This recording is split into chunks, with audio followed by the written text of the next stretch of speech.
لله نحمده ونستعينه ونستغفره ونؤمن به ونتوكل عليه ونعوذ بالله من شرور أنفسنا ومن سيئات أعمالنا من يهده الله فلا مضل له ومن يضلله فلا هادي له ونشهد أن لا إله إلا الله ونشهد أن محمدا عبده ورسوله أما بعد فقد قال الله تبارك وتعالى في القرآن المجيد والفرقان الحميد أعوذ بالله من الشيطان الرجيم بسم الله الرحمن الرحيم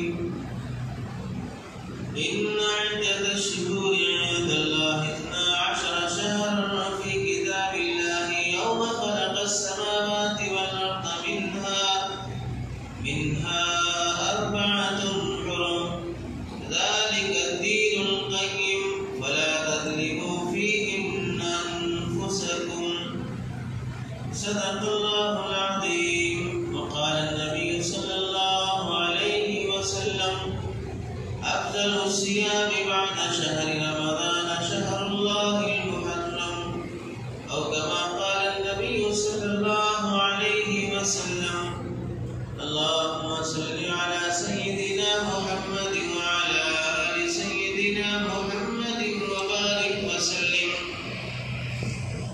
اللهم صل على سيدنا محمد وعلى آل سيدنا محمد وبارك وسلم. اللهم صل على سيدنا محمد وعلى آل سيدنا محمد وبارك وسلم.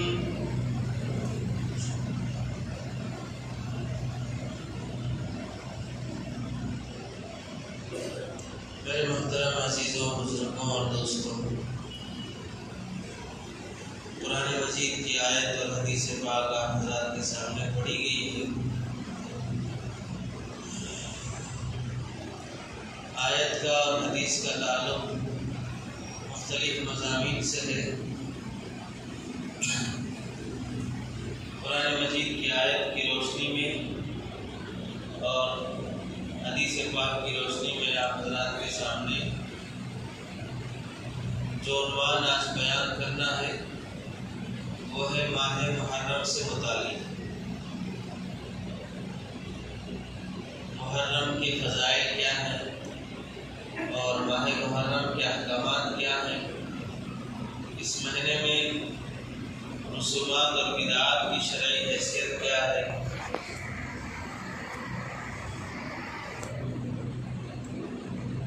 اللہ رب العزت قرآن مجید میں ارشاد فرماتے ہیں ان عدت الشہور عند اللہ، مہینوں کی تعداد اللہ کے نزدیک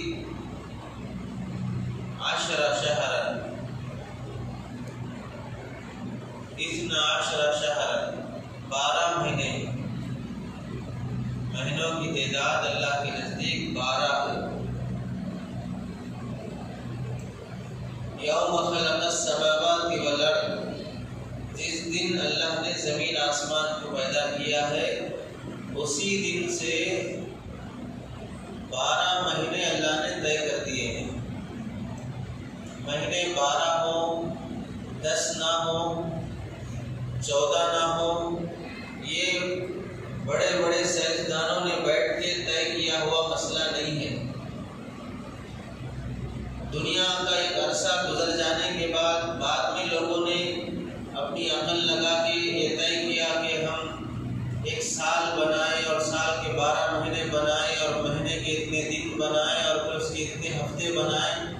یہ انسانوں کا طے کیا ہوا نظام نہیں ہے، بلکہ اللہ نے جب سے زمین آسمان پیدا فرمائے ہیں اسی وقت سے دن 24 گھنٹے کا ہو اور ہفتہ 7 دن کا ہو، مہینہ جیسے چاند طلوع ہوگا کبھی 29 کا ہو کبھی 30 کا، اور پھر سال 12 مہینے کا ہو. یہ سب نظام اللہ نے اپنی طرف سے طے کیا ہے.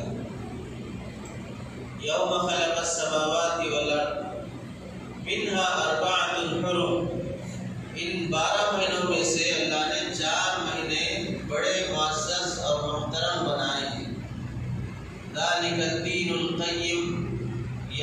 کی طرف سے بنایا ہوا مضبوط نظام ہے، یہ مضبوط دین ہے۔ فلا تظلموا فیہن انفسکم، بندوں سے اللہ خطاب فرماتے ہیں کہ بندوں ان 4 مہینوں میں اپنے آپ پہ ظلم مت کرو، ایسی حرکتیں مت کرو جس کی وجہ سے تم اللہ کی نظر میں ظالم شمار کیے جاؤ۔ تو اس آیت میں اللہ تعالیٰ نے ان مہینوں کی تعداد بھی بیان فرمائی اور یہ مہینے کب سے بنے ہیں اس کی تاریخ بھی بیان فرمائی، اور ان مہینوں میں سے 4 مہینوں کا اللہ نے درجہ بھی متعین فرما دیا کہ 4 مہینے بڑے محترم ہیں، بڑے عزت والے احترام والے مہینے ہیں، ان میں کسی طرح کا اللہ کے ساتھ بغاوت کا معاملہ نہ کیا جائے۔ گناہوں سے بچنا ویسے سال کے 12 مہینے بچنا چاہیے، لیکن ان 4 مہینوں میں خاص طور سے بچنے کا اہتمام کریں۔ ذی القعدہ، ذی الحجہ، محرم اور رجب، یہ 4 مہینے، ذی القعدہ، ذی الحجہ، محرم اور رجب کا مہینہ، یہ 3 مہینے تو ساتھ ہیں، ذی القعدہ، ذی الحجہ، محرم، یہ تینوں مہینے ایک ساتھ ہیں، اور رجب کا مہینہ الگ ہے۔ یہ 4 مہینے محترم کہلاتے ہیں، اشہر حرم کہلاتے ہیں۔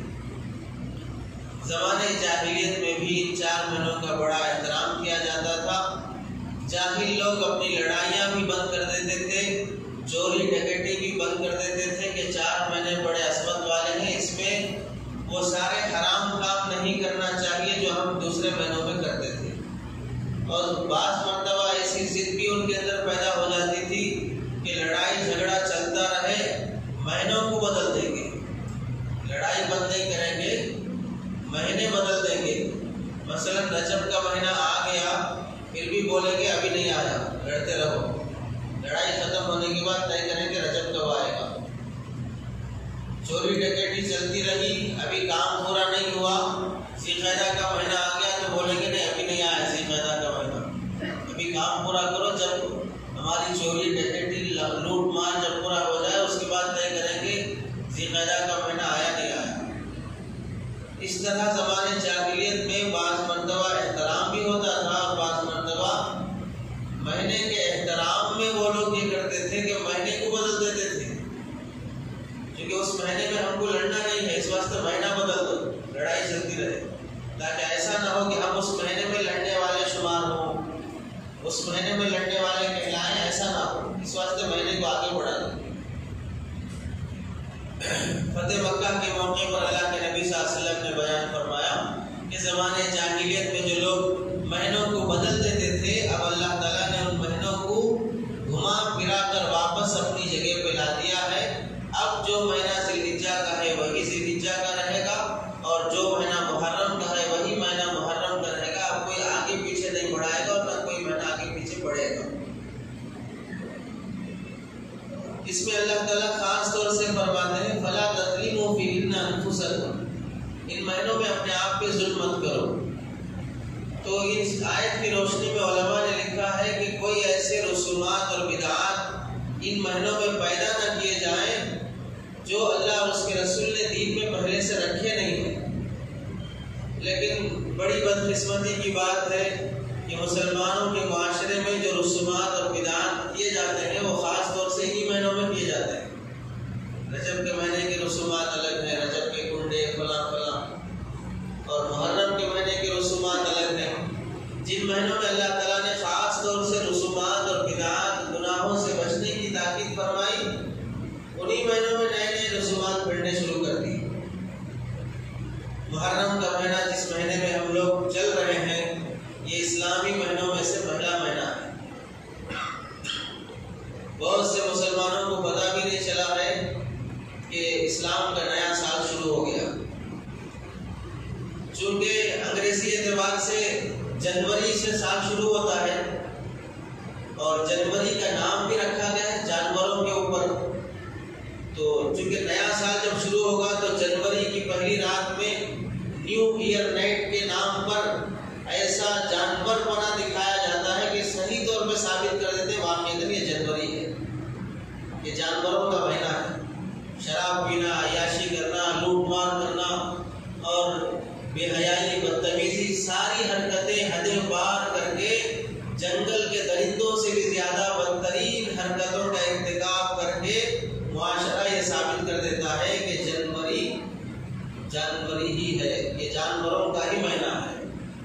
اس واسطے نیو ایئر نیٹ آتے ہی سب لوگوں کو معلوم ہو جاتا ہے کہ ایک نیا سال شروع ہو گیا، 2019 ختم ہو کے 20 شروع ہونے والا ہے۔ اب اسلامی اعتبار سے 1440 ہجری ختم ہو کر 1441 ہجری شروع ہو گئی۔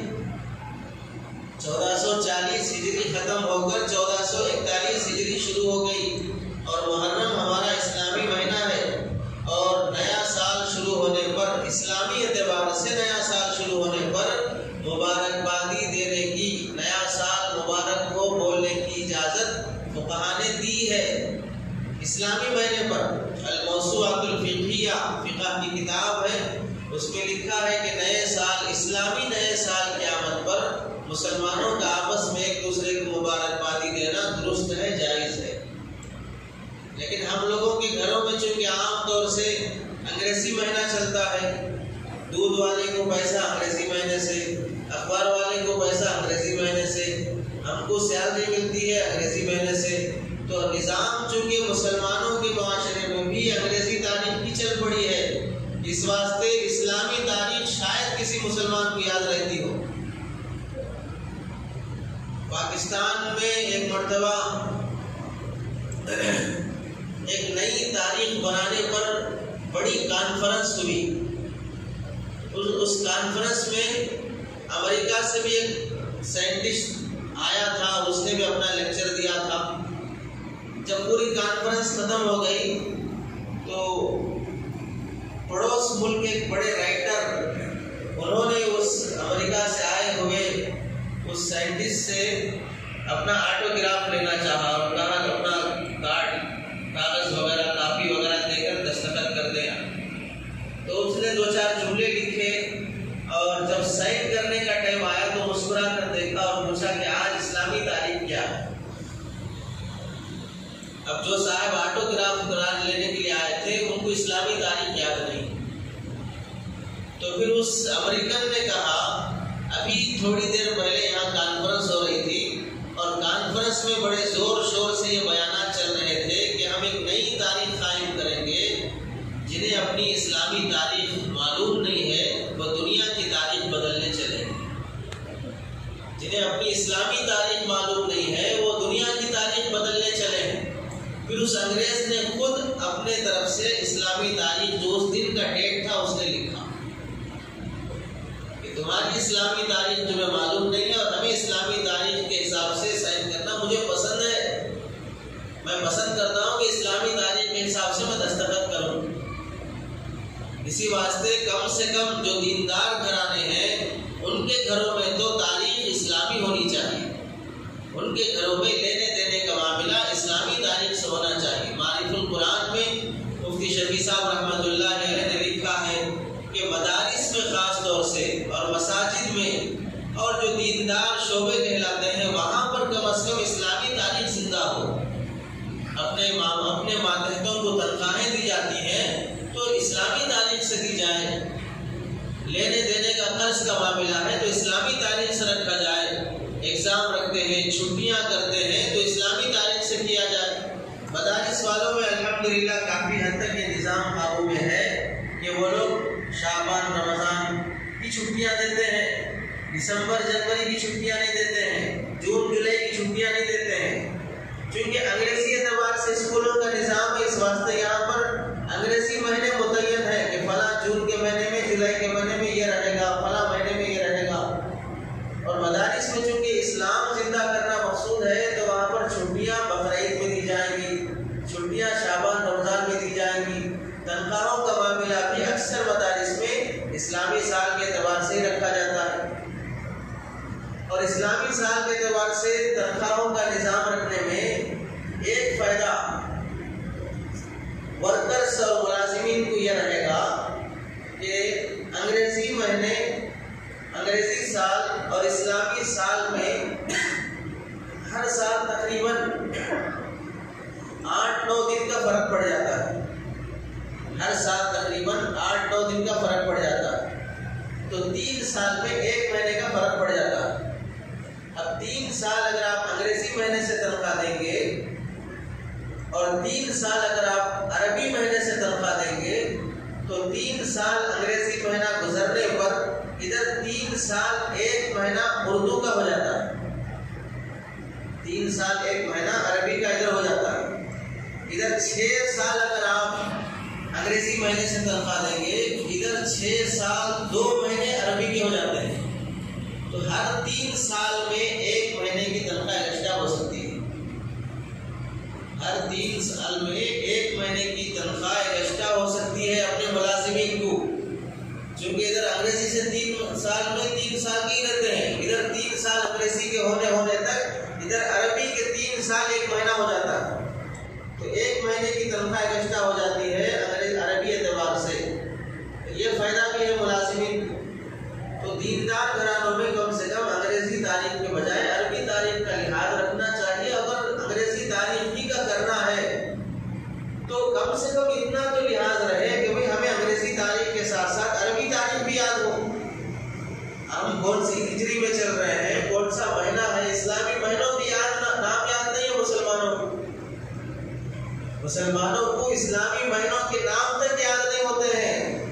خاص مہینے جس میں زیادہ شور شرابہ کرنا ہے، جیسے محرم کا مہینہ، سفر کے مہینے میں شادی نہیں کرنا ہے، ربیع الاول کے مہینے میں میلاد کے جلسے کرنا ہے، اور ربیع ثانی ربیع الاخر کے مہینے میں وہ حضرت شیخ عبد القادر جیلانی کے نام بھی کچھ کرنا ہے، اور رجب کے مہینے میں رجب کے کنڈے کرنا ہے، شعبان کے مہینے میں شب برات مردوں کی عید کرنا ہے، رمضان میں روزے رکھنا ہے.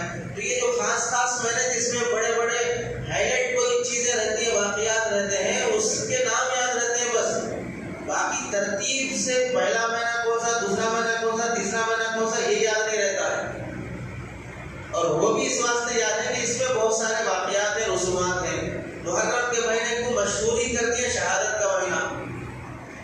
محرم کے مہینے کو تو مشہور ہی کر کے رکھے شہادت کا مہینہ. اب پتہ نہیں اس میں کتنے لوگوں کی شہادت ہوتی ہے، کتنے لوگ ہر سال مرتے ہیں، نہیں معلوم. اس کا سروے تو آج تک نہیں ہو سکا کہ ہر سال شہادت کا مہینہ آتا ہے، شہید تو کوئی ہوتا نہیں ہے، پھر بھی اس مہینے کا نام شہادت کا مہینہ ہے. اب شہادت کا مہینہ رکھے کیوں کہ 1400 سال پہلے حضرت حسین رضی اللہ عنہ اس مہینے میں شہید ہوئے تھے. اس کی وجہ سے اس مہینے کا نام ہی رکھ دیا گیا شہادت کا مہینہ. حالانکہ تعجب کی بات ہے، محرم کے مہینے کو حضرت حسین رضی اللہ عنہ کے شہادت کی وجہ سے فضیلت نہیں ملی ہے. اس مہینے میں حضرت حسین شہید ہوئے ہیں، اس واسطے مہینہ افضل ہے.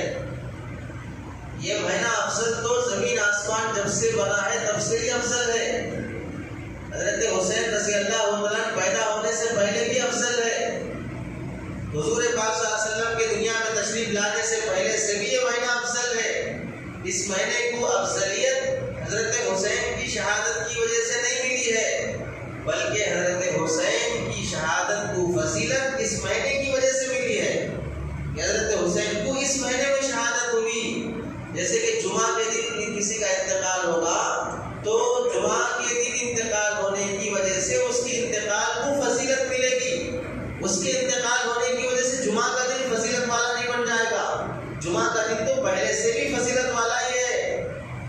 مرنے والا کوئی اس دن مرے گا تو اس کو فضیلت ملے گی اس دن مرنے سے کہ جمعہ کے دن جو انتقال ہوتا ہے اللہ اسے قبر میں حساب کتاب سوال جواب نہیں پوچھتے ہیں قیامت قائم ہونے تک. تو مرنے والے کو فضیلت ملتی ہے، مرنے والے سے جمعہ کے دن کو فضیلت نہیں ہوتی ہے.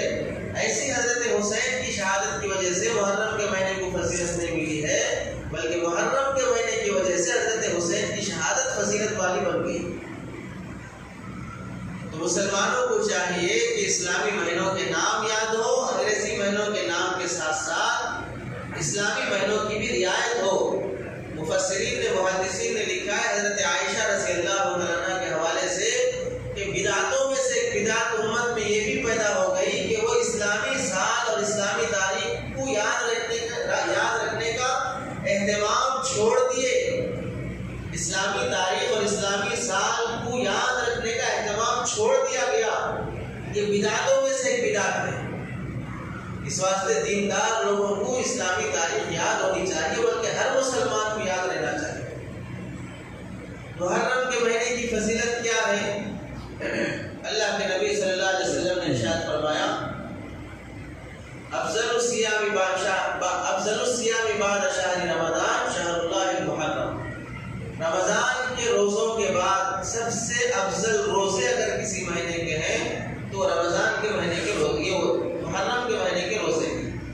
رمضان کے روزوں کے بعد اگر افضل روزے کوئی مہینے کے ہیں تو محرم کے مہینے کے روزے افضل روزے ہیں۔ اور اللہ کے نبی صلی اللہ علیہ وسلم کثرت اور اہتمام سے شعبان اور رمضان کے روزوں کو رکھتے تھے، محرم کے روزے رکھنے کا کثرت سے اہتمام نہیں فرماتے تھے۔ اس کی وجہ اللہ کے نبی صلی اللہ علیہ وسلم یہ فضیلت زندگی کے آخری مرحلے میں بیان کیے ہیں، یا یہ وجہ ہے کہ حضور صلی اللہ علیہ وسلم اسباب اور جنگوں اور غزوات کی وجہ سے حضور صلی اللہ علیہ وسلم کو محرم کے مہینے میں روزے رکھنے کے اہتمام کی وہ موقع نہیں ملا، جس کی وجہ سے محرم کے مہینے میں کثرت سے روزے نہیں رکھ سکے۔ باقی حضور صلی اللہ علیہ وسلم نے فضیلت بیان فرمائی کہ شعبان رمضان کے مہینے کے بعد افضل مہینہ روزوں کے لیے وہ محرم کا مہینہ ہے۔ تو پورا محرم کا مہینہ روزے رکھنے کے لیے بڑا فضیلت والا مہینہ ہے، اور اس میں خاص طور سے عاشورہ کا روزہ، 10 محرم کا روزہ، اس کی بھی بڑی فضیلت آئی ہے۔ حضرت جابر رضی اللہ تعالیٰ عنہ سے روایت ہے اور دوسرے صحابہ سے بھی روایت ہے، اللہ کے نبی صلی اللہ علیہ وسلم جب مکہ سے مدینہ ہجرت کر کے تشریف لائے، مدینے میں یہودی بستے تھے، تو ان یہودیوں کو دیکھا کہ وہ محرم کے مہینے میں روزے رکھتے ہیں، اور محرم کے مہینے میں بھی 10 محرم کے روزے کا اہتمام کرتے ہیں۔ تو اللہ کے نبی صلی اللہ علیہ وسلم نے ان یہودیوں سے پوچھا کہ تم لوگ اس مہینے میں روزے کا اہتمام کیوں کرتے ہو؟ تو یہودی کہنے لگے کہ اس مہینے میں حضرت موسیٰ اور ان کی قوم بنی اسرائیل کو اللہ تعالیٰ نے فرعون سے نجات دی، تو محرم کا مہینہ اور وہ 10 محرم تھا۔ اس واسطے ہم اس خوشی میں روزہ رکھتے ہیں کہ آج کے دن ہماری قوم کو اور ہمارے نبی حضرت موسیٰ کو فرعون جیسے ظالم سے نجات ملی ہے۔ ظالم سے نجات ملنے کی خوشی میں ہم روزہ رکھ رہے ہیں۔ دیکھیے یہودیوں میں بھی اتنی عقل ہے، ظلم سے نجات ملی تو روزے کا اہتمام کر رہے ہیں، جیل سے چھٹکارا ملا تو قیدی روزے کا اہتمام کرے، مصیبت سے چھٹکارا ملا تو مصیبت زدہ روزے کا اہتمام کرے۔ یہودی ہونے کے بعد بھی انہیں اتنی عقل ہے کہ کسی مصیبت سے چھٹکارا ملنے کے بعد، قرضے سے چھٹکارا ملا، بیماری سے چھٹکارا ملا، حادثات پریشانیوں سے چھٹکارا ملا، ظالم بادشاہ کا تسلط تھا، الٹے سیدھے احمقانہ فیصلے ملک میں چل رہے تھے، اللہ کا کرنا ہوا کہ وہ مر گیا اور انصاف پسند بادشاہ حاکم بنا۔ تو عقل میں آنا چاہیے کہ اللہ کے شکریہ کے طور پر روزہ رکھا جائے۔ اور ہم لوگ کیا کرتے ہیں، کسی مصیبت سے چھٹکارا ملنے پر مسلمانوں میں رواج ہے کہ اگر بیمار پڑ گیا بکرا کاٹے، گھر بنا لیے بکرا کاٹے۔ بیمار پڑنے پہ بکرا کاٹنا تو سمجھ میں نہیں آتا ہے، کیوں کاٹتے ہیں بکرا؟ اب جو بکرا کاٹ رہا ہے وہی ہم کو سمجھائے کہ بھئی بکرا کیوں کاٹ رہا ہے۔ بعض لوگ یہ سمجھتے ہیں کہ بھئی اس سے جان کے بدلے جان صدقہ ہو جائے گا، ہماری جان بچ جائے گی، بکرے کی جان چلی جائے گی، بکرے کی بھی جائے گی، آپ کی بھی جائے گی، کسی کی جان یہاں رہنے کے لیے آئی نہیں ہے۔ ہر جان یہ سمجھ لے کہ ہر جان کو جانا ہے، اور جو لوگ یہ منت مانتے ہیں کہ جان کے بدلے جان دیں گے اور بیمار پڑ گئے تو بکرا لا کر اس پر ہاتھ پھرا کر اسے چھوڑ دیں یا اسے ذبح کر دیں، فلاں کریں، یہ سب گناہ کے کام ہیں، اس سے ایک پیسے کا ثواب بھی نہیں ملے گا اور اس پر آپ کی طبیعت اچھی بھی نہیں ہوگی، اس پر طبیعت اچھی بھی نہیں ہوگی۔ یہ ظالمانہ منتیں ہیں، اللہ سے یہ بول رہے ہیں کہ اللہ آپ میرا جان اچھا کر دے، اچھا ہوتے ہی فوراً ایک بکرے کی جان لے لوں گا، یہ بولنا چاہ رہے ہیں۔ ایسی منت ماننے پر اللہ کیوں آپ کی جان اچھا کریں گے؟ ایک تو آپ تو اللہ کو گویا کہ دھمکی دے رہے، نعوذ باللہ، گویا کہ آپ جان اچھا کر دیں میں اسے مار دوں گا، آپ مجھے چھوڑے میں اسے مار کے دکھاتا ہوں، یہ بولنا چاہ رہے ہیں۔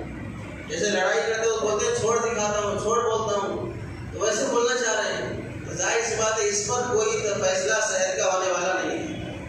اور یہ خبر بھی سننے میں آئی ہے کہ ہماری اس بستی میں کسی گلی میں 2-4 لوگوں کی موت ہو گئی، تو کسی بابا نے یہ سنا دیا کہ کوئی مندر یہاں پر کوئی درگاہ کے پاس جا کر وہاں رات گزارنا ہے، اتنے دنوں تک وہاں آرام کرنا ہے، تو پھر جا کے ایک عورت کوئی وبا ہے پھیل رہی ہے اور کوئی آتما ہے، کوئی بلا ہے، وہ گلی میں آ رہی جا رہی بے سر کے، پھر اس کا دھڑ ہے سر نہیں ہے، وہ گلی میں گھوم رہی ہے، اسے کوئی خاص آدمی چاہیے، جب تک وہ اس کی جان نہیں لے لے گی وہ گھومتی رہے گی، اس واسطے آپ گلی کے لوگ بچنا چاہتے ہیں تو کون سی درگاہ ہے؟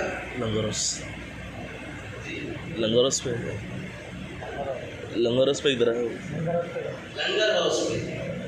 لنگر ہاؤس کی درگاہ پہ جا کے رات گزار کے آنا ہے تو پھر وہ بلا ٹل جائے گی۔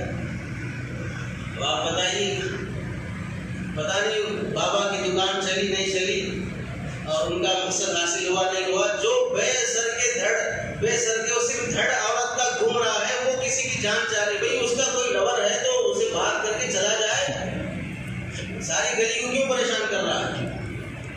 وہ خود اپنا نام بتا دے، کوئی اس کا کالج کا کوئی فرینڈ دوست رہا ہو تو۔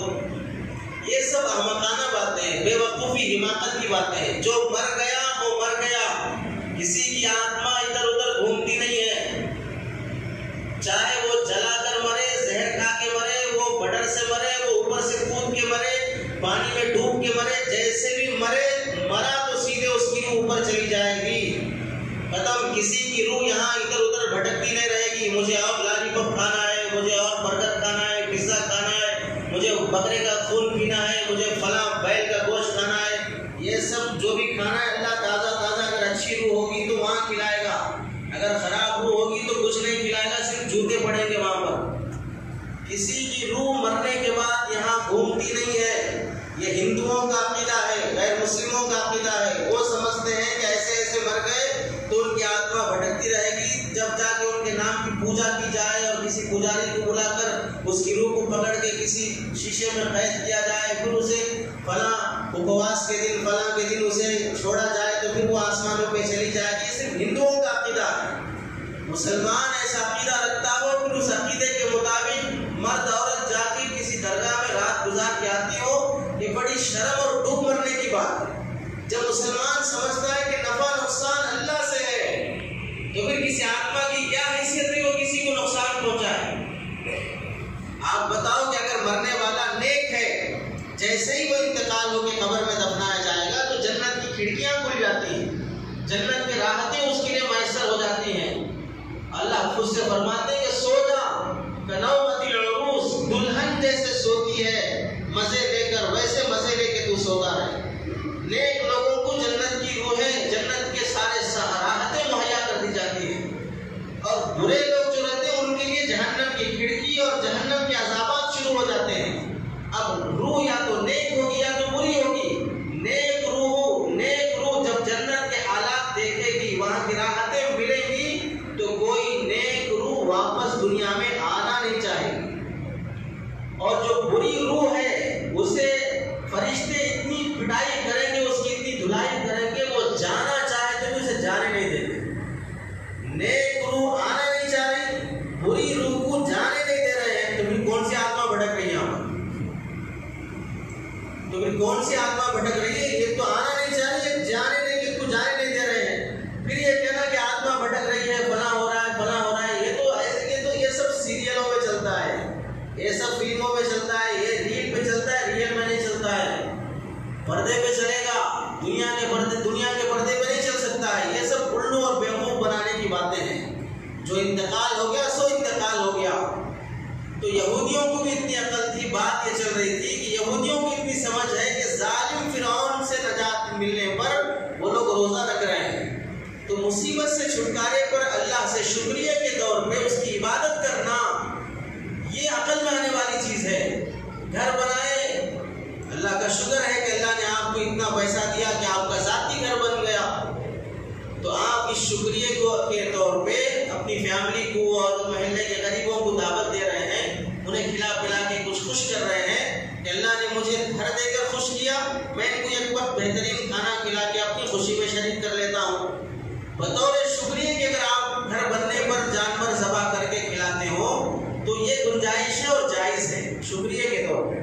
لیکن اگر کوئی مسلمان اس نیت سے ذبح کرتا ہے کوئی جانور کہ اسے نظر نہ لگے، یہاں کوئی بلا بدتر کوئی آزمائش ایسی نہ آ جائے اس کے ذریعے سے بندش ہو جائے گھر کی اور اس کا خون دیواروں پر یا بنیادوں میں لگایا جائے اور اس کے ذریعے سے کوئی یہاں پر جادو اور جنات اور کسی کا قبضہ نہیں ہوگا.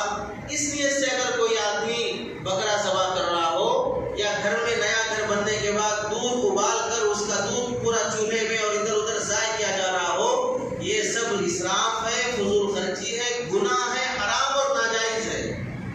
ایسی دعوت میں شریک ہونے کی اجازت بھی نہیں ہے جو اس نیت سے کی جا رہی ہے. اللہ نے نعمت دی ہے تو نعمت میں شکریہ ادا کرنے کے بجائے حرام کام کا ارتکاب کر رہا ہے، ناجائز عقیدے اپنے آپ بنا کر اللہ کی نافرمانی کر رہا ہے. تو نعمت ملنے پر اللہ کا شکر ادا کرے اور ظالم فرعون سے نجات ملنا یہ نعمت ہے. تو اس نعمت کے شکریہ میں یہودی روزہ رکھ رہے ہیں. اللہ کے نبی صلی اللہ علیہ وسلم نے پوچھا کیوں روزہ رکھ رہے ہو؟ تو فرعون سے اللہ نے ہم کو اور ہماری قوم کو نجات دیا تھا، اس واسطے روزہ رکھ رہے ہیں. اور ایک بات یہ بھی غور کریں، فرعون حضرت موسیٰ علیہ السلام کے زمانے کا، اس سے نجات ملی حضرت موسیٰ اور حضرت موسیٰ کی وہ قوم جو اس وقت تھی. حضرت موسیٰ علیہ السلام کے بعد حضرت عیسیٰ علیہ السلام آئے. عیسیٰ علیہ السلام کے بعد 500-550 سال تک کوئی مشہور نبی نہیں آیا. انبیاء آئے ہوں گے، کوئی مشہور نبی نہیں آیا جس کا تذکرہ حدیث میں ملتا ہو. 500-550 سال کے بعد پھر حضور پاک صلی اللہ علیہ وسلم آئے.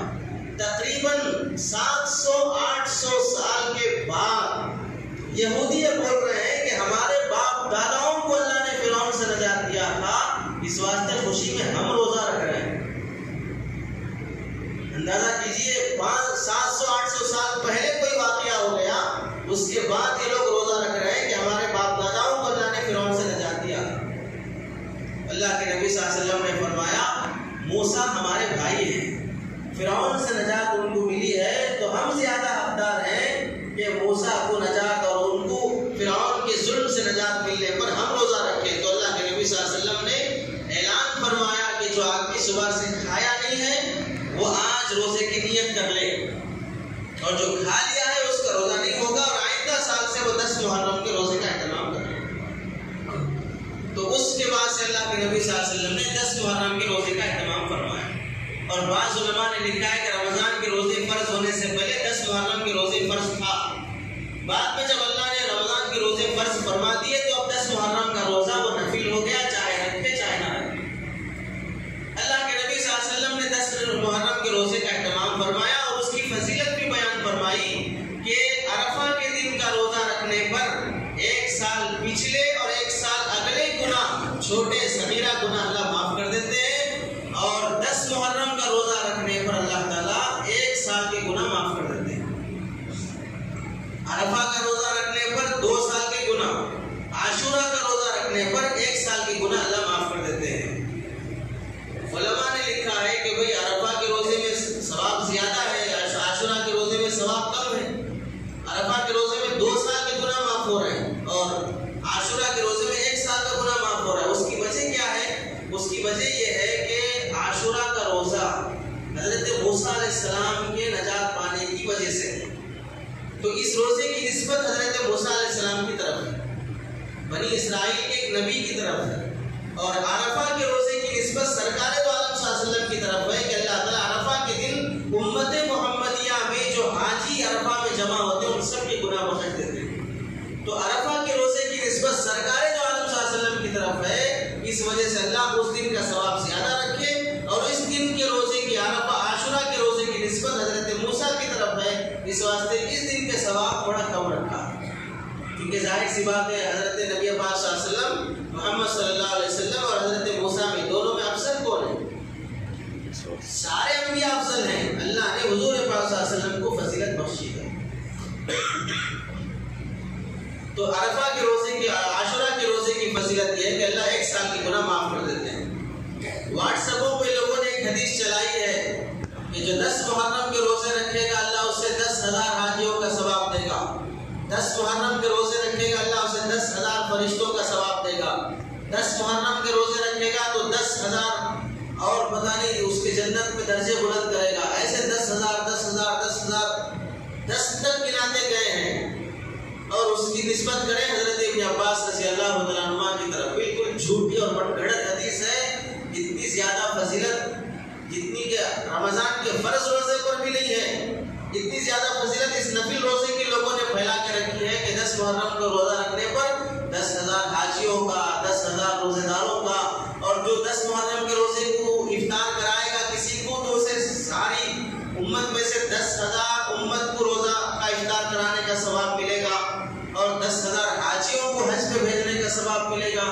یہ سب من گھڑت باتیں کسی نے پھینکا ہے، بس کسی نے پھینکا ہے، بس کوئی حدیث حضور پاک صلی اللہ علیہ وسلم نے بیان نہیں فرمائی۔ اس کی فضیلت کے لیے اتنا کافی ہے کہ اللہ کے نبی صلی اللہ علیہ وسلم نے 1 سال کے گناہ معاف ہونا فرمایا اور خود عمل سے روزہ رکھ کے دکھایا، اور جب یہ معلوم ہوا کہ یہودی بھی اس دن روزہ رکھتے ہیں تو اللہ کے نبی نے فرمایا کہ خالفو الیہود، خالفو فیہ الیہود، اس روزہ رکھنے میں یہودیوں کی مخالفت کرو، روزہ رکھنے میں یہودیوں کی مخالفت کرو تو کیا کرو؟ فصوموا قبل یوم او بعد یوم، کہ عاشورہ کے روزے کے ساتھ ساتھ ایک دن پہلے بھی رکھ لو یا ایک دن بعد میں بھی رکھ لو، تو یا تو 9-10 کر لو یا 10-11 کر لو، 9-10 رکھ لو یا 10-11 کر لو، 2 روزے رکھنے کا اہتمام کر لو، صرف اس وجہ سے کہ یہودیوں سے مشابہت نہ ہو، عبادت کرنے میں، روزہ رکھنے میں بھی ان کے جیسے نہیں رہنا، تمہارا روزہ ممتا الگ رہنا، ان کا روزہ الگ رہنا۔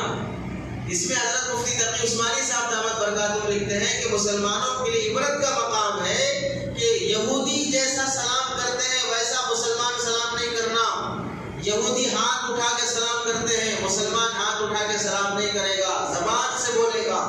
یہودی صرف 10 محرم کا روزہ رکھتے ہیں، مسلمان صرف 10 محرم کا نہیں، ایک دن پہلے ایک دن بعد میں ملائے گا، عبادت میں بھی ان کے جیسا نہیں رہنا، تو پھر لباس میں یہودیوں کا لباس، شادی بیاہ میں یہودیوں کی مشابہت، بزنس میں یہودیوں کی مشابہت، نکاح میں یہودیوں کی مشابہت، بال رکھنے میں یہودیوں کی مشابہت، کپڑے پہننے میں یہودیوں کی مشابہت، چال چلن، گاڑی میں اور کھانے میں یہودیوں کی مشابہت، کتنی اللہ کی لعنت برسے گی کہ جب عبادت ان کی جیسی نہیں ہونا تو پھر ہماری عادتیں ان کی جیسی کیسی ہو سکتی ہیں؟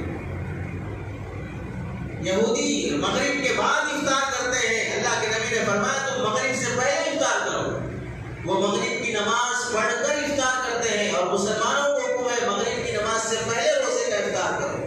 ہر چیز میں ان سے مخالفت کا حکم رکھا گیا ہے۔ بعض علماء نے لکھا ہے کہ آج کل چونکہ یہودی روزہ ہی رکھتے ہیں اس واسطے مخالفت کی بات بھی نہیں رہی، تو ایک دن کا روزہ بھی اگر کوئی رکھ لیتا ہے تو جائز ہے، جائز تو ہے، لیکن یاد رکھیں مخالفت کا ثواب نہیں ملے گا۔ ایک ہے عاشورہ کا روزہ رکھنے پر ثواب ملنا، اور پھر یہودیوں کی مخالفت کرتے ہوئے ایک دن پہلے یا ایک دن بعد ملا کر روزہ رکھنے پر یہودیوں سے مخالفت کرنے کا جو ثواب اللہ نے رکھا ہے وہ ثواب نہیں ملے گا۔ اس واسطے کوشش کرے کہ آدمی 9-10 یا 10-11 کا روزہ رکھنے کا اہتمام کر لے۔ اور دوسری بات عاشورہ سے متعلق اللہ کے نبی صلی اللہ علیہ وسلم نے ارشاد فرمائی، ترمذی شریف کی حدیث ہے، حضرت جابر رضی اللہ تعالیٰ راوی ہیں، اللہ کے نبی فرماتے ہیں کہ عاشورہ کے دن من وسع علی اہلہ، جو آدمی اپنے اہل و عیال پر کچھ وسعت کرے، دل کھول کے کچھ خرچ کرے، ماں کو کچھ ہدیہ لا کے دے، بیوی کو کچھ ہدیہ دے دے، بچوں کو کچھ نئے کپڑے کا انتظام کر دے، روزے داروں پر اپنے گھر میں اپنی فیملی میں خاندان میں روزے دار لوگ ہیں ان کے لیے کچھ فروٹس مہیا کر دے، کوئی محتاج پریشان ہے تو انہیں دوا دارو علاج معالجے کا انتظام کر دے۔ بہرحال 10 محرم کو کھانے پینے میں اور ضروریات میں دل کھول کے خرچ کرے گا تو اللہ کا وعدہ ہے کہ آئندہ سال پھر محرم کی 10 تاریخ تک اس کے گھر میں فقر و فاقہ محتاج کی نہیں آئے گی۔ حضرت جابر رضی اللہ تعالیٰ راوی حدیث ہیں، وہ فرماتے ہیں فقط جربنا فوجدنا ذالک، ہم نے تجربہ کر کے دیکھا تو جیسے اللہ کے نبی نے فرمایا ویسے ہم نے پایا۔ سفیان ابن عیینہ رحمۃ اللہ علیہ فرماتے ہیں میں نے 50 سال تجربہ کیا کہ محرم کی 10 تاریخ کو گھر والوں پر دل کھول کے خرچ کرتا تھا، اور 50 سال میں کبھی میرے گھر میں فاقہ نہیں آیا، کبھی میرے گھر میں مصیبت نہیں آئی کھانے پینے کے لحاظ سے، اللہ میرا دسترخوان بڑا وسیع رکھا۔ اس واسطے ایک تو روزہ رکھنے کا اہتمام، اور دوسرا 10 محرم کو اپنے گھر والوں پر خاندان والوں پر کچھ زیادہ دل کھول کے خرچ کرنے کا اہتمام۔ لیکن ہمارے معاشرے میں دونوں باتوں میں غلو پایا جا رہا ہے۔ ایک تو غلو یہ ہے کہ بعض لوگ وہ ہیں جو اس حدیث کو مانتے ہی نہیں اور اپنے آپ کو یہ کہتے بھی ہیں کہ ہم حدیث پر عمل کریں گے، حدیث پر عمل کریں گے، اور حدیث کو مانتے ہی نہیں ہیں۔ امام بیہقی رحمۃ اللہ علیہ اس حدیث کو نقل کرنے کے بعد لکھتے ہیں کہ یہ حدیث اگرچہ کہ ضعیف ہے لیکن اس کی کئی شواہد اور کئی حدیثوں سے یہ مضمون ثابت ہے، اس واسطے یہ حدیث من گھڑت اور موضوع نہیں ہے، یہ حدیث عمل کے قابل ہے۔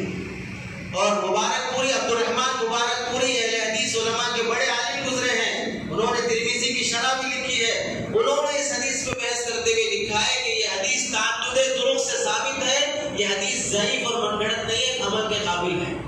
تو بعض لوگ تو اس حدیث کو مانتے نہیں ہیں، نہ اپنی کتابیں ڈھنگ سے پڑھتے ہیں نہ دوسروں کتابیں ڈھنگ سے پڑھتے ہیں، اور بعض لوگ وہ جو اس حدیث میں غلو کر دیتے ہیں، کھلانے پلانے میں اتنا غلو، حدیث میں تو یہ کہ اپنی فیملی اپنے خاندان والوں پر وسعت کرو، یہ لوگ وسعت کرنے میں سڑکوں پہ آ جاتے ہیں، شربت لے کے کھڑے ہو گئے، جوس لے کے کھڑے ہو گئے اور شربت کھلا رہے ہیں، شربت کی محفلیں چل رہی، کھانے کی محفلیں چل رہی، دعوتیں ہو رہی ہے، کھانا کھلایا جا رہا ہے اور دن کے وقت کھلا رہے ہیں، جبکہ 10 محرم میں روزہ رکھنے کا حکم دیا جا رہا ہے، اور یہاں 12 بجے 11 بجے 2 بجے 3 بجے شربت کی سبیلیں لگ رہی ہیں، جانے والوں کو پکڑ پکڑ کے شربت پلا رہے ہیں، کھانا کھلا رہے ہیں، زبردستی کر رہے ہیں۔ احمق قسم کی عادت ہے کہ جب اس دن روزہ رکھنے کا حکم ہے تم روزے داروں کو کھلاتے کیسے ہو، اور اوپر اس پر الٹا چوری سینہ زوری، اور اوپر الٹا یہ بولنا کہ یہ شربت جو ہم پلا رہے ہیں یہ ڈائریکٹ حضرت حسین کو پہنچے گا، حضرت حسین کو آج کے دن پیاسا شہید کیا گیا تھا اور یہ شربت پلانے سے ان کی پیاس بجھے گی، یا ان کو پانی پلانے کے اور ان کو شربت پلانے کے برابر ثواب ملے گا۔ ظاہر سی بات ہے حضرت حسین رضی اللہ عنہ جو شہید ہوئے ہیں ان کو اللہ تعالیٰ جنت میں نواز رسول ہیں، جنت کے نوجوانوں کے سردار ہیں، کیسی بہترین شراب اور شربت جنت میں اللہ پلا رہا ہوگا، تمہارے سڑے ہوئے شربت کی انہیں ضرورت نہیں ہے، تمہارے سڑے ہوئے شربت کی انہیں ضرورت ہی نہیں ہے، اللہ انہیں جنت میں بھاری بھاری دودھ شہد شربت بہت مزے کے پلا رہا ہوگا، انہیں اس کی ضرورت یہ اگر ان کے سامنے پیش کیا بھی جائے تو اس کی طرف دیکھیں گے بھی نہیں۔ اور دوسری بات ہے کہ ایسا عقیدہ رکھنا کہ جو شخص دنیا سے چلا گیا ہم اس کو پلانے پر وہاں اس کی پیاس بجھے گی، یہ تو ایسے ہی ہے جیسے ہمارے معاشرے میں بھی ایک بات چل پڑی ہے، کھانا کھاتے وقت یا ایسے بیٹھے بیٹھے ہچکی لگ گئی تو کیا بولتے ہیں کوئی یاد کر رہا ہے، کوئی یاد کر رہا ہے، یہ بھی ایسے ہی پھینکے سو ہے، کوئی یاد کر رہا سو نہیں ہے، سب اتنا بزی ہے، کون کس کو یاد کرے گا؟ اگر یاد ہی کر رہا ہے تو آپ بیٹھیے، میں بازو روم میں جا کے آپ کو یاد کرتا ہوں، اس کے لگتے کیا دے اسے سمجھ رہے اس کی لگی تو کوئی یاد کر رہا ہے، کوا آ کے گھر پہ بیٹھ کے پکار رہا ہے تو سمجھتے کوئی مہمان آ رہا ہے، یہ سب ایسی ہی چلی ہوئی باتیں ہیں، اس کی کوئی حقیقت نہیں ہے۔ تو ایسے سمجھنا کہ ہم یہاں شربت پلائیں گے تو وہاں ان کی پیاس بجھے گی، ایسے نہیں یہاں اس کی لگی تو وہاں کوئی یاد کر رہا ہے، اس کی کوئی حقیقت نہیں ہے، شربت پلانے پہ کوئی ثواب نہیں ملے گا، سبیل لگانے پہ کوئی ثواب نہیں ملے گا۔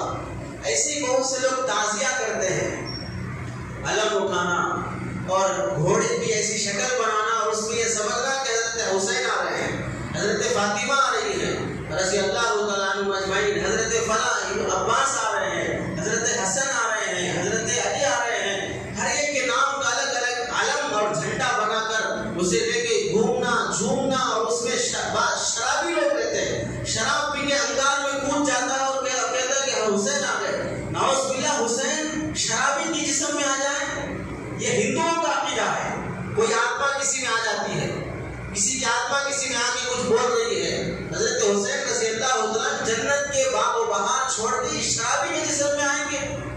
حضرت حسین رضی اللہ عنہ سے سچا عشق ہے تو حضرت حسین رضی اللہ عنہ کربلا کے میدان میں ایک وقت کی نماز قضا نہیں فرمائی ہے، دشمن سامنے ہے، یزید کا لشکر سامنے ہے، اس کے باوجود حضرت حسین کی ایک نماز قضا نہیں ہوئی ہے، ایک نماز جماعت سے نہ چھوٹی ہے، وضو کر کے اہتمام سے نماز ادا فرماتے تھے۔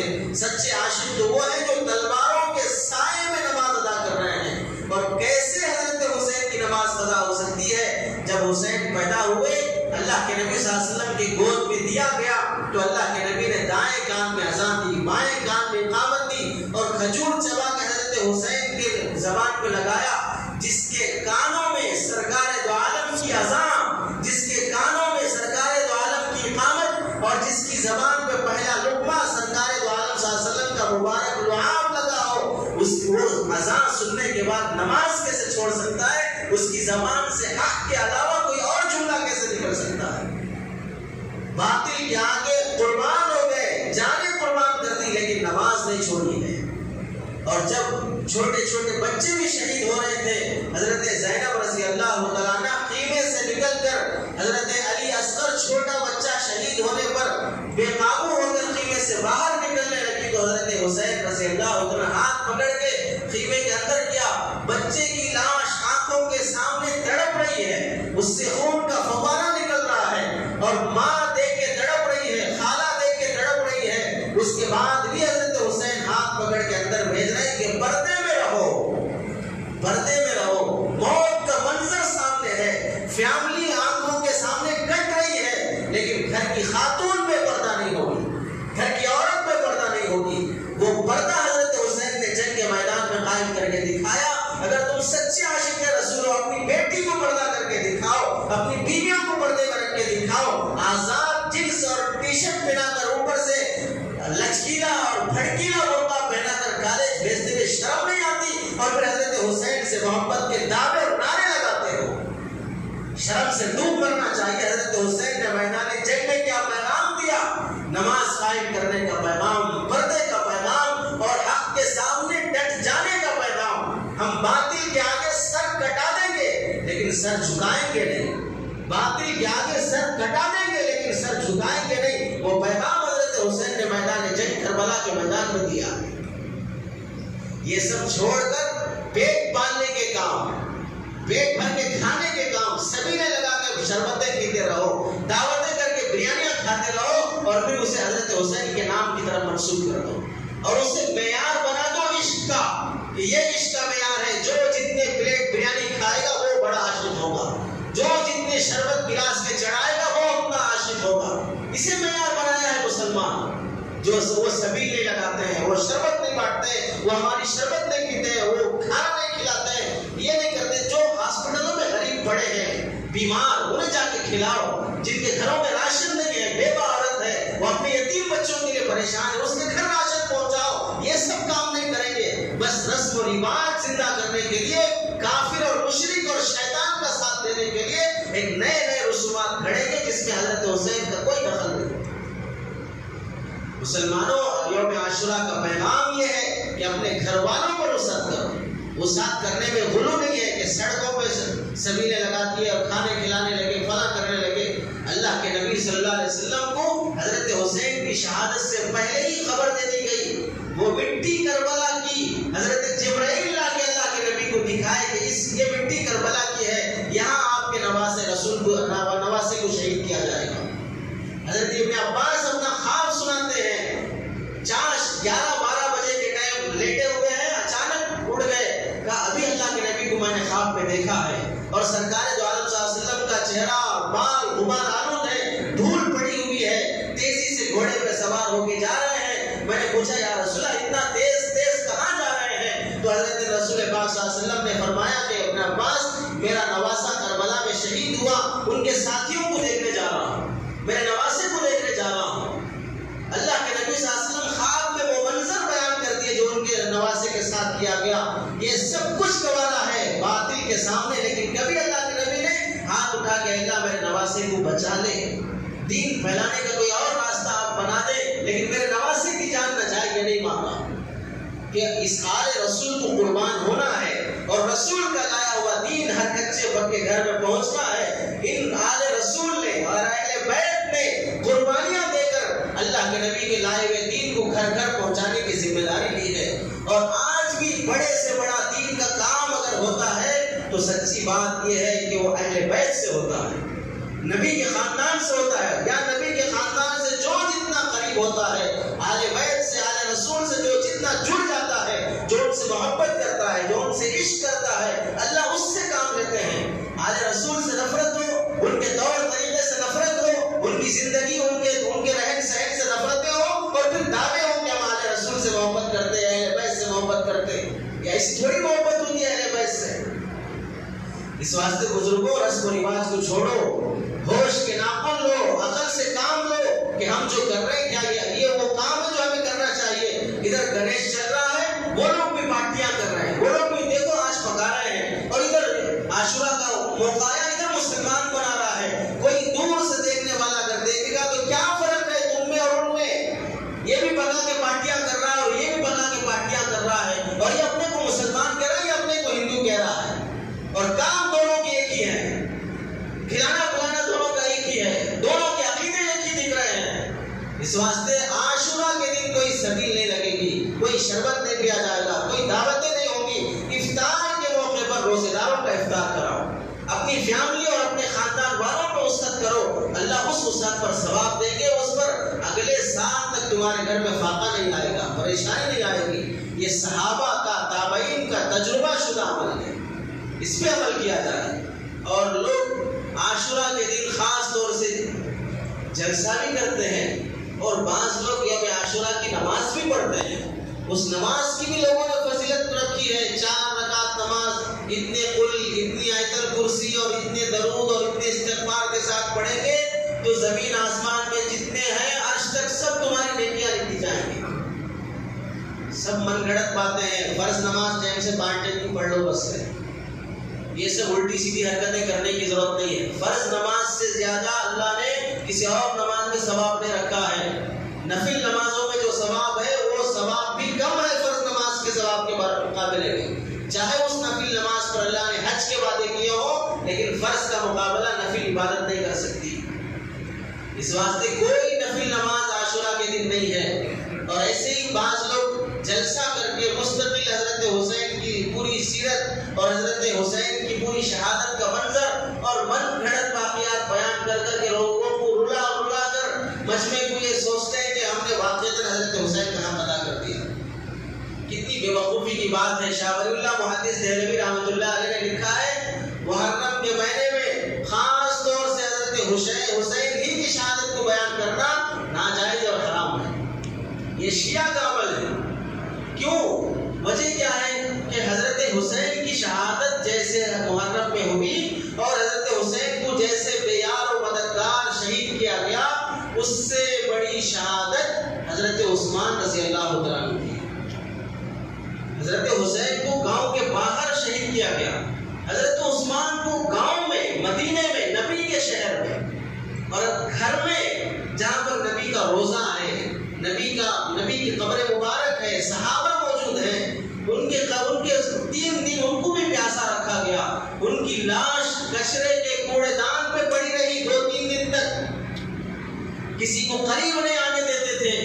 یہاں تو انتقال اور شہادت ہوتے ہی جنازے کا انتظام کر دیا گیا، لیکن حضرت حسین کی، حضرت عثمان رضی اللہ عنہ کی لاش کوڑے دان پہ پڑی رہی، کسی کو قریب تک آنے نہیں دیتے تھے۔ پھر حضرت علی رضی اللہ عنہ نے ہمت کر کے نوجوانوں کو لے کر ان بلوائیوں سے مقابلہ کر کے لاش لائے اور جنازے کی نماز ادا کی۔ حضرت عثمان کی شہادت کا منظر بیان کیا جائے تو وہ اور بھیانک اور خوفناک ہے۔ اور یہ بتاؤ عقل سے، اگر تمہاری خاندان میں باپ کو، بڑے بھائی کو، کسی کو بھی سڑک پر بے رحمی سے اور بے ہمدردی سے کاٹ کر ٹکڑے ٹکڑے کر دیے گئے، کیا گزرے گی اس خاندان پر جو یہ منظر دیکھا ہوگا؟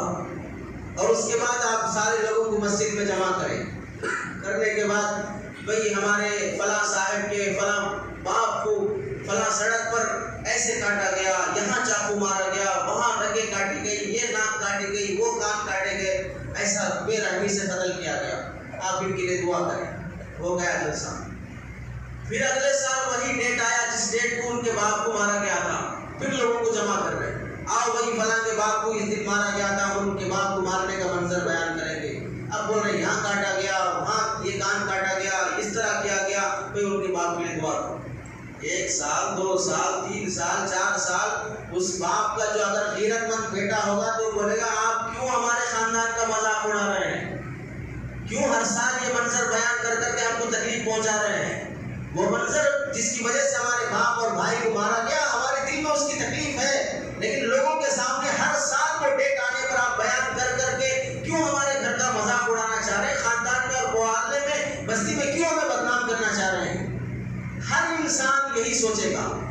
پھر یہ سوچو کہ جس بار حضرت حسین کو شہید کیا گیا ہر سال وہ ڈیٹ آنے پر یہی منظر بیان کر رہے ہیں، حضرت حسین کو ایسے مارا گیا، ایسے شہید کیا گیا، ایسے فلاں کیا گیا۔ کیا بولنا چاہ رہے ہیں آپ؟ نعوذ باللہ کہیں ایسا نہ ہو یہ آل رسول کی توہین ہو جائے، آل بیت کی توہین ہو جائے، اور اللہ اور اس کا رسول اور اللہ کے نبی کا خاندان تمہیں کل قیامت میں گریبان پکڑ لے۔ میرے نواسے کی شہادت کو تم ایسے بیان کر رہے تھے، میرے نواسے کی شہادت کا تم ایسے مذاق اڑا رہے تھے، اسے اپنا مجمع جمع کرنے کا ایک بہانہ بنا لیے تھے کہ ہر سال ایک جلسہ کر کے ان کے نام پر ہم کچھ لوٹ لیں اور کچھ بٹور لیں، اور اسے ایک عاشق ہونے کا، محبت کا ایک معیار بنا لیا۔ سچے عاشق ہوتے تو میرے اور میرے نواسے کی اتباع کرتے، ان کی سنتوں پہ زندگی گزارتے، ان کے طریقے کو اپناتے۔ اس واسطے محرم کے مہینے میں صرف اس نام میں جلسہ کرنا کہ شہادت حسین، واقعہ حسین بیان کیا جائے گا، یہ بالکل غلط اور ناجائز بات ہے، آل رسول کی توہین معلوم ہوتی ہے۔ اس واسطے بزرگوں کرنے کے کام صرف یہ ہے اس مہینے میں روزے کا اہتمام، اسلامی تاریخ قائم کرنے کا اہتمام، اپنے گھر والوں کو عاشورہ کے دن وصال کا اہتمام، اور عاشورہ کے دن اعتدال کے ساتھ سبیل نہ لگائی جائے اور کھانے نہ کھلائے جائیں، افطار میں اہتمام کیا جائے اور افطار میں غیر مسلموں کو دعوت دیا جائے، انہیں بھی دوستیاں بڑھائی جائے۔ اس موقع پر حضرت حسین رضی اللہ عنہ کی محبت میں دو چار ہمارے غیر مسلم بھائیوں سے محبت کر کے انہیں اسلام کی دعوت دو، انہیں انسانیت کی دعوت دو، انہیں ہمدردی کی دعوت دو، ایسا کچھ کام کر کے دکھاؤ جس سے اللہ اور اس کا رسول خوش ہو جائے۔